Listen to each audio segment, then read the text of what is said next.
देखिए, आज हम लोग पढ़ेंगे रोले का प्रमेय। सांतत्य और अवकलनी तक चैप्टर में रोले का प्रमेय है और मध्यमान का प्रमेय है। ये इसमें जो है एक क्वेश्चन लगभग आ जाता है रोले के प्रमेय से और मध्यमान के प्रमेय से। अभी पिछले वर्ष जो है एग्जाम में आया था रोले का प्रमेय और मध्यमान के प्रमेय में एक क्वेश्चन, तो बहुत ही इम्पोर्टेंट है और बहुत सरल भी है। बस थोड़ा सा आप लोग ध्यान दीजिए, पूरा लास्ट तक देखिए, आपको समझ में आ जाएगा। इतना सरल है कि इसको आप देखेंगे एग्जाम क्वेश्चन देख के आप समझ जाएंगे कि रोले का प्रमेय इस पे है कि नहीं है। चलिए शुरू करते हैं। रोले का प्रमेय सबसे पहले हम देखेंगे कि अगर कोई फलन हमारा f है, कोई फलन है f(x) दिया है, ये हमारा कोई फलन है, तो इसमें जो x का मान रखा जाता है फिर y का मान प्राप्त होता है। अगर x का मान हम रखेंगे f(x) का मान मिलेगा, तो x का मान रखने का मतलब उसको हम क्या बोलते हैं, डोमेन, प्रांत बोलते हैं। क्लियर ना।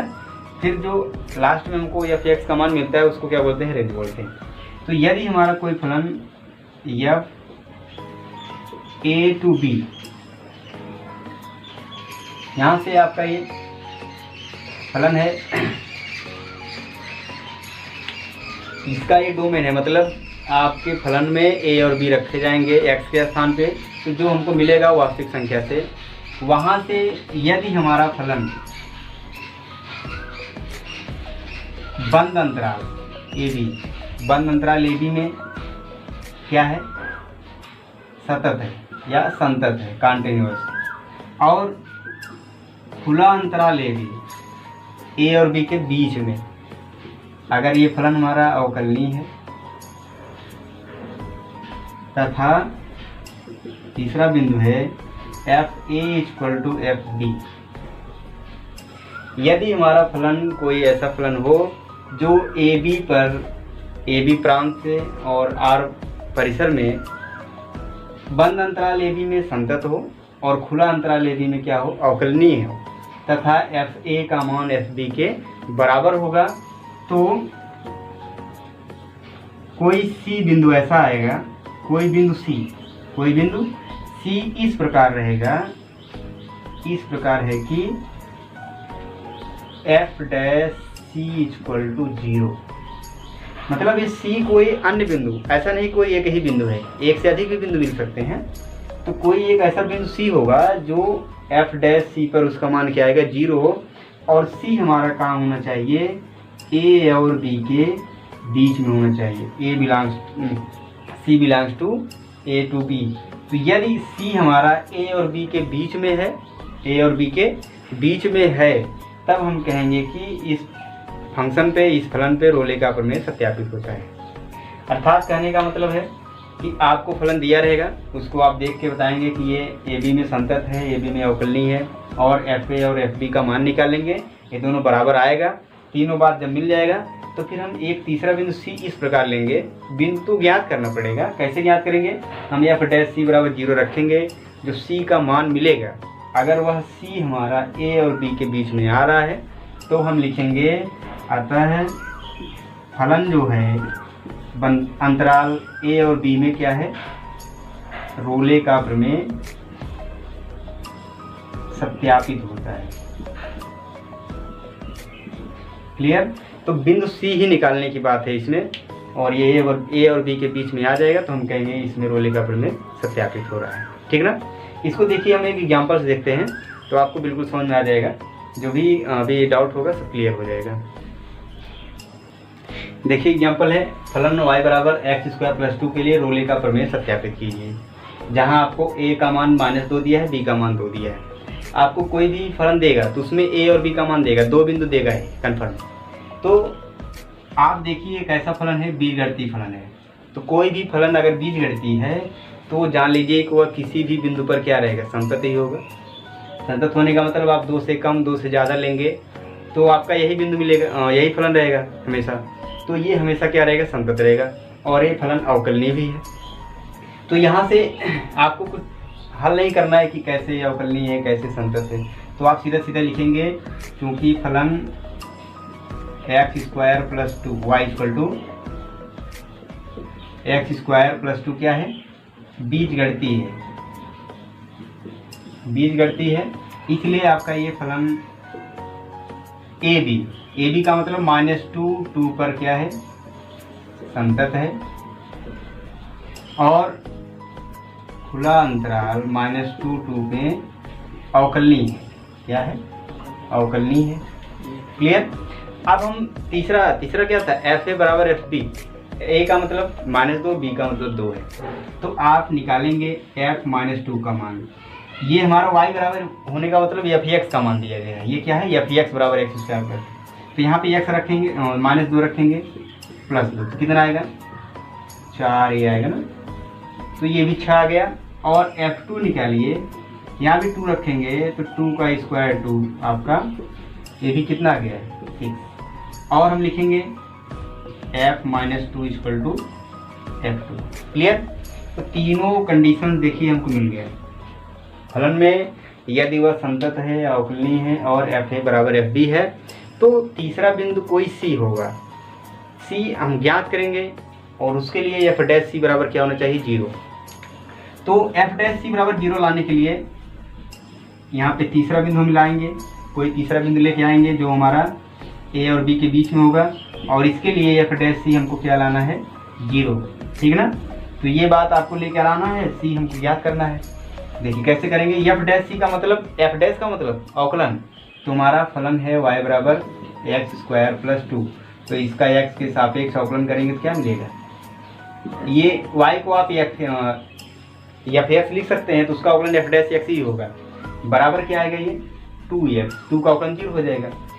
अब एफ डैश सी बराबर 0, एफ डैश सी बराबर 0, तो हम रखेंगे, चूंकि आप बिंदु यहाँ पे डायरेक्ट सी रख लीजिए, एफ डैश सी, एक्स के स्थान क्या रख ले हम, सी, एक्स के स्थान क्या रखेंगे, सी बराबर 2, यहाँ भी क्या आ जाएगा, सी आ जाएगा। क्लियर। आप एक्स के स्थान पे कुछ भी रख सकते हैं भाई, एफ एक्स हमारा फलन है, तो हम एफ -2 निकाले हैं या +2 निकाले हैं, तो यहाँ भी एक्स के स्थान सी रखेंगे तो यहाँ भी सी हो जाएगा। तो एफ डैश सी का मान क्या है, 0, तो यहाँ अगर हम 0 रखेंगे तो 2c हो जाएंगे, और c का मान हमको क्या मिलेगा, 0। क्लियर। c का मान मिला, और ये जो c दिख रहा है 0, ये हमारा 0 2 और -2 के बीच में है ना, -2 और 2 के बीच में है, अतः हम लिख सकते हैं यहाँ पे रोले का प्रमेय सत्यापित होता है या हुआ। क्लियर।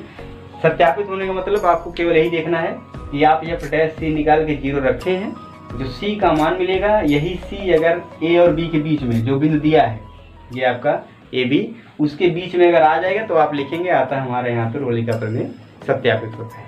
क्लियर। आगे देखिए हम लोग मध्यमान प्रमेय देखेंगे। जैसे हम लोग अभी रोले का प्रमेय देखे हैं, सेम वही है मध्यमान के प्रमेय में।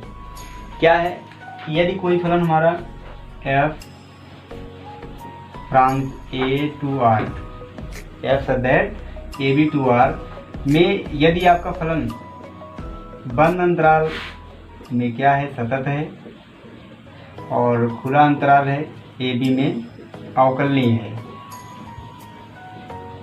ठीक ना। तो अब इसमें एफ ए बराबर एफ पी नहीं लाना है।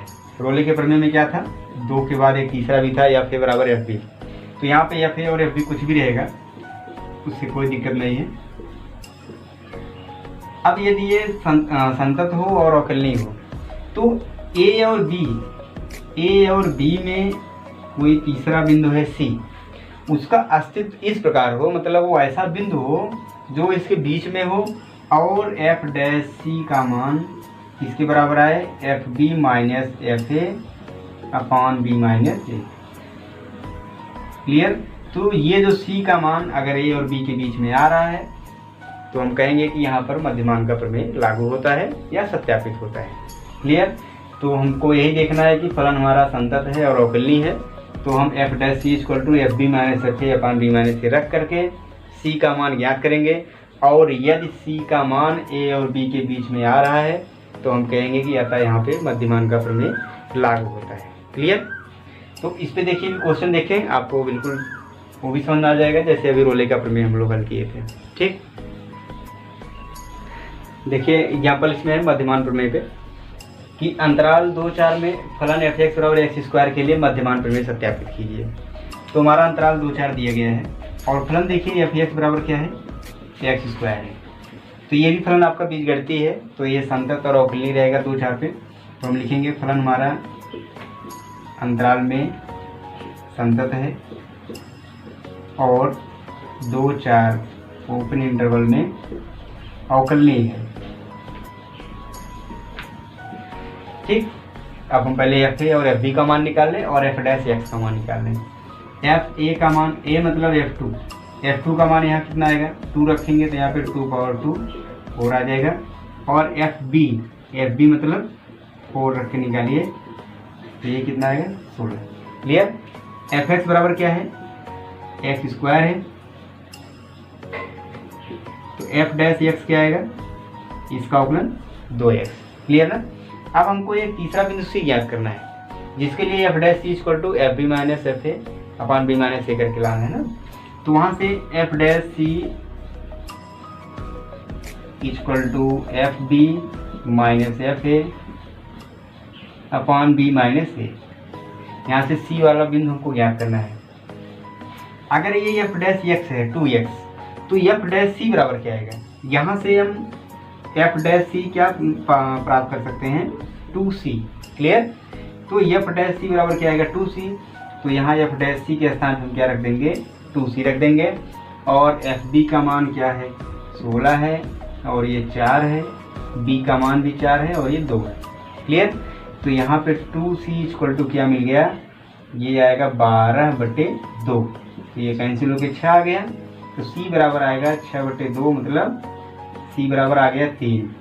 c देखिए अंतराल 2 और 4 में है कि नहीं, इसमें है, तो हम लिखेंगे क्योंकि c मतलब 3 बिलोंग्स टू 2 to 4, मतलब 2 और 4 के बीच में बिंदु हमारा 3 है। अतः यहाँ पे मध्यमान का